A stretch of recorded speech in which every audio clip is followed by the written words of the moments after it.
When using the techniques of the Flower Art Photography Masterclass, most magic will happen while shooting. The images will only need minor or even no post-processing. Just the basics like adjusting contrast, color management, adding a vignette and accentuating small aspects of the image. There's no need to use fancy filters or any other complicated post-processing. In this video I'm going to show how to use Lightroom and do some small adjustments. Nothing fancy. I use Lightroom, but these adjustments are possible by using almost any post-processing software. The aim of the Flower Art Photography Masterclass is to do most work while shooting the image. I'm not trying to make bad images good, but good images just a little bit better. I've selected a series of 9 images to work on. Okay, let's start with this image. As you can see, it already looks quite good, coming straight out of the camera. There's nice lighting, good contrast and bright colors. For me, this image doesn't need any post-processing. It's good as it is. Now, the following image is a bit different. As you look at the histogram, you see it's quite dark and the image lacks some contrast. I raise the whites, and by lowering the blacks the image gets more contrast, and as a result the colors already look more intense. I add some more color by raising the vibrance just a little bit. Also the texture I raise to show some extra detail in the flowers. Also here, don't overdo it.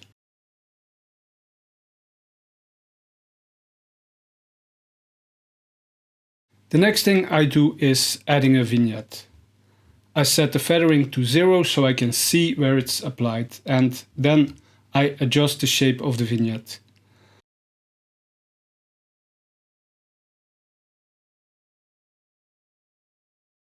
And I add the feathering again before I set the final amount.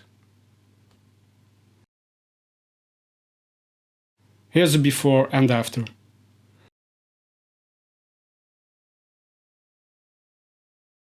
To finish, I'm going to lower the luminance of the purple and the blues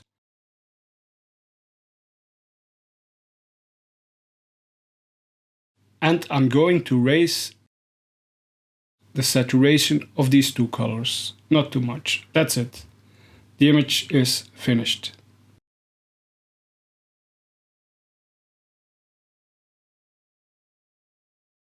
Next image has a very shallow depth of field. Looking at the histogram, you see there's quite some room to add whites and blacks. The image is quite flat. What it needs is more contrast and a bit of extra color. So I raise the whites, always being careful not to overexpose. In Lightroom you can press the J to show any under or overexposure. They show up as red areas in the image. Now I add some blacks and the contrast is now higher and also the colors already have improved.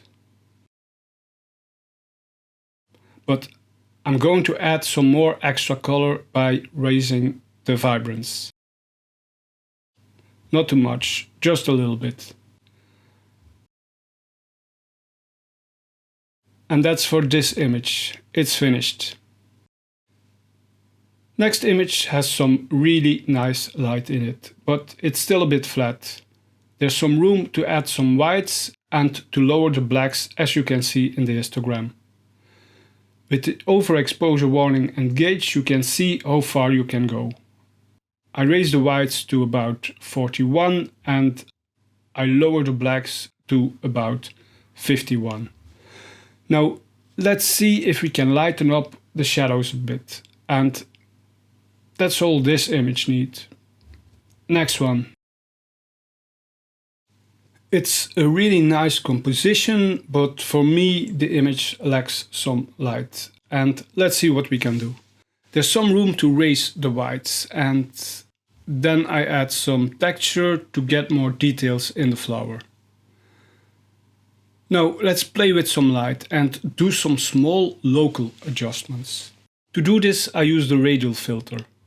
I create a big ellipse over here, I position it, and then I do some local adjustments. I raise the exposure. Now I create another radial filter, a bit smaller, I put it over here and I set the exposure.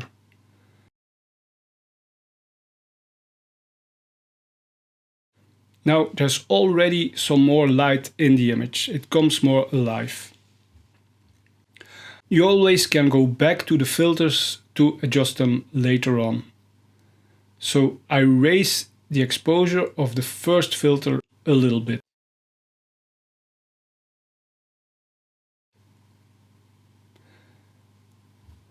Now I want the flower to stand out just a little more, and to do this I create another radial filter, a really big one this time. Now I untake here the invert back to the default, where the filter is applied outside of the ellipse and not inside of it.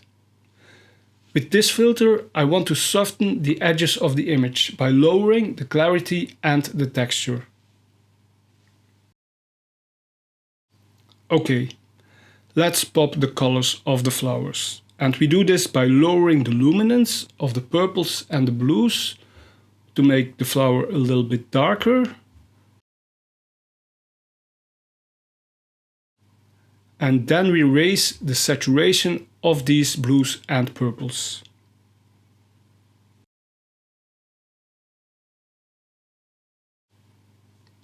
Now there's more light in the image and for me it's finished.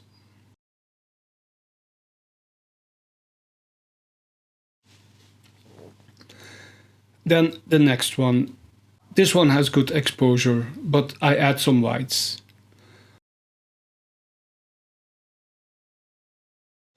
Also here I'm going to apply a radial filter to the flower. I change the texture to get a bit more detail in it.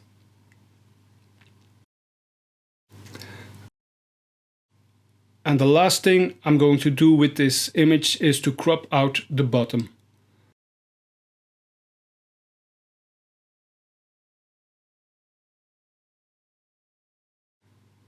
Wonderful.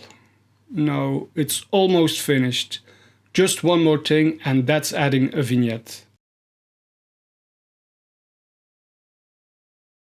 I set the feathering to 0 to see what I'm doing. I adjust the shape.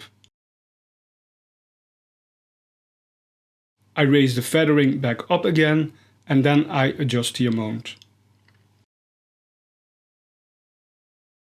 To finish, I'm going to add a little color by raising the saturation of the yellows and the greens. And that's it. This image is also finished. Before continuing, I'll ask you to subscribe to our newsletter. And you'll receive a series of free videos full of macro photography tips right into your mailbox. And next to that, discount codes on my masterclasses. The Flower Art Photography Masterclass and the Multiple Exposure Macro Photography Masterclass. So click the link below the video. Okay, let's continue.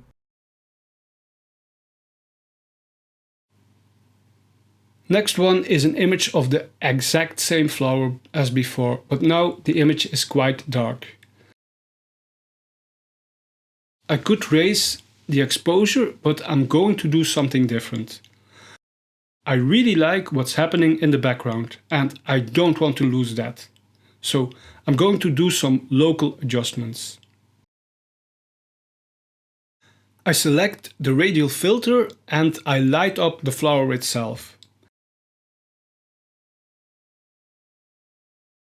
Next to that I add some texture and clarity to it. And a little bit more highlights. Then I create a new radial filter to light up the bottom part just a little bit, not too much.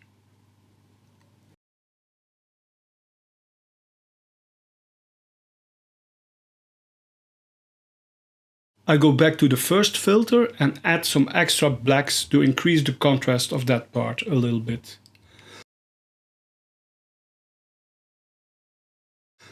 Now the flower really stands out a bit better and the image is already finished.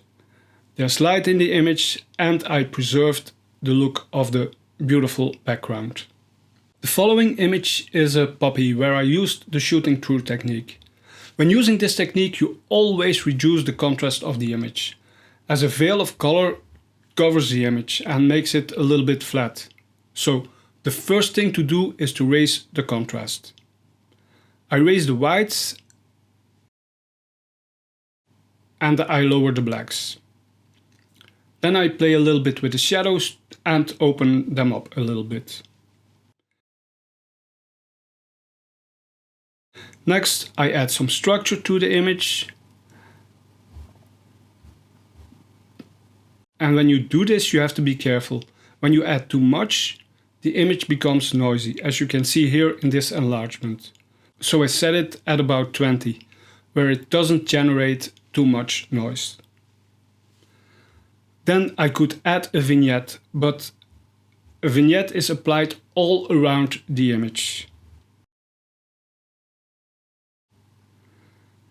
And I only want to darken the right side, so I use a gradient filter instead. I darken the edge just a little bit.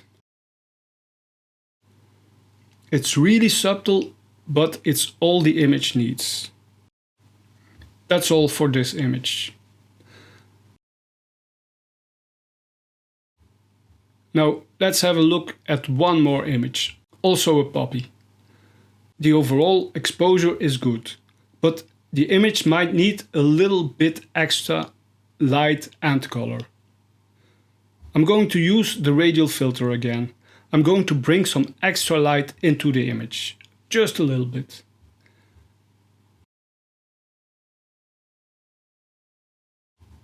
And then I'm going to give the flower some extra color, not too much. I darken the reds and the oranges, and then I raise the saturation of these reds and oranges.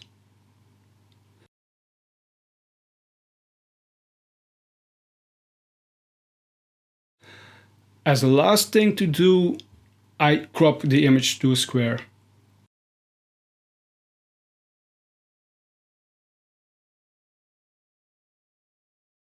Now, let's compare the before and after. The differences are subtle, but the image looks a lot more alive and it pops a bit more. So, as you can see, all these images only need minor post-processing. Actually, no more than what I used to do in a darkroom in the old days, when printing black and white film.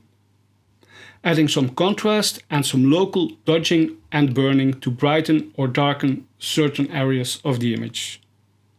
Of course, it's possible to take the post-processing a bit further, but for me this is more than enough. And this is what I do for most of my flower images. A subtle adjustment is all they need. But these subtle adjustments make a very big difference. The images are lifted to a higher level.